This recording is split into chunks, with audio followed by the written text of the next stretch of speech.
Welcome to Kenton's videos. Enjoy the video. You start by opening Apple Books and signing in with your Apple ID so your library syncs across devices. Once done, enable iCloud Books in Settings to keep progress and highlights synced. Now import content.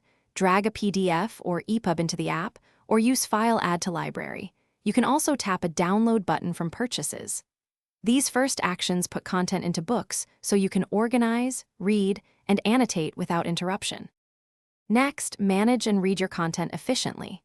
Create collections to group topics or projects, drag books between them, and rename or delete collections as needed.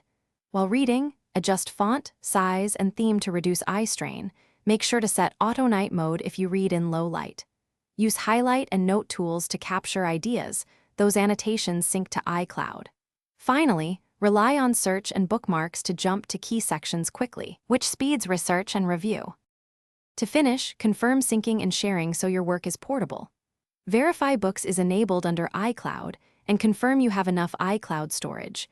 Use family sharing or export notes and PDFs to share progress.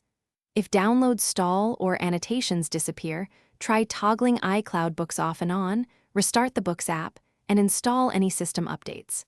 If problems persist, sign out and back into your Apple ID. That often resolves stale sync tokens and restores normal behavior. Thanks for watching. Consider subscribing if we helped you.